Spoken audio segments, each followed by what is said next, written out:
When it comes to really running ads online, one of the really important things that you can do is called split testing. Now, just in case you don't know what split testing is basically just testing out ads that are really similar, but seeing how they convert. And how you do that is really simple. It's when you're just creating ads and you really kind of just change up the keywords in it.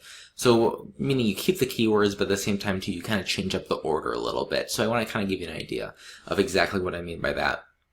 So I highlighted these two ones right here. Hopefully you can see that they're kind of highlighted in blue. These are very similar, yet they are still a little bit then different. And I would consider it pretty close to split testing. I actually have already done split testing and I've kind of kept the results that I liked the best in here already. However, these ones still are, I guess, relatively similar. I would just consider them, I guess, still kind of split testing it a little bit. But really what I've been able to do here, this is for like the keywords of commercial and industrial fences, and then this one on the bottom then says commercial fence. So very, very similar. And really what I'm looking for here when you're split testing is, yes, you're changing up kind of what you're saying here. Sometimes you keep the same thing, it's just you change up the order. So maybe instead of commercial fence being right up in front, you make that at the very end, and you instead say then over 100 years of experience as the first thing. And then you make another ad that then says, say, the commercial fence first, and then you keep the stuff in the middle or whatnot, and then you say this at the end. That's split testing. You're saying which one is going to convert the best. They're both going after really the same keywords, but which ones are going to work best. And why that's important is, of course, you're going to get more clicks, and then also you could save more money that way as well when it comes to your ad budget and whatnot. So as you can see here, let's compare the two. So as far as the click-through rates, this one is definitely doing the best. However, is that always going to be the most important factor? Not always, because this one's getting more impressions, and because of that, it's getting more clicks. So that's something to keep in mind as well. So even though they're very similar in the keywords here, they're still getting different results. Now, this come down to you as far as like your budget and whatnot, and what kind of moves you want to make.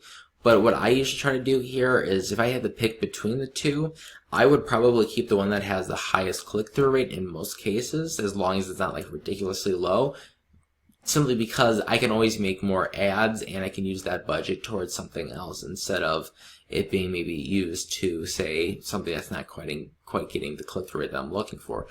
But on the flip side, it kind of, again, depends on your strategy. If you're looking and if you like the fact that you're getting a lot of impressions, well, then this ad is going to be the best one for you. And of course, yes, you're getting more clicks. Now, another factor to keep in mind too, of course, is then the cost per click.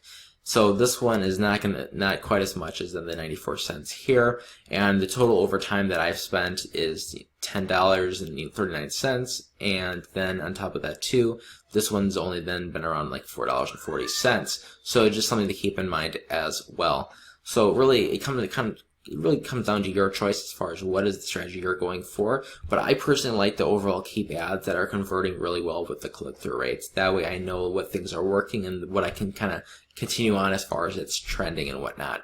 So for you, when you're first starting out, this is kind of a call to action to you. So once we've gone through how to create an ad and everything, what I'll want you to do is probably try to do some split testing. So you can do ads that are very similar to each other, and then give it a week or two, and then decide which ones do you want to keep and delete, or just deactivate, really.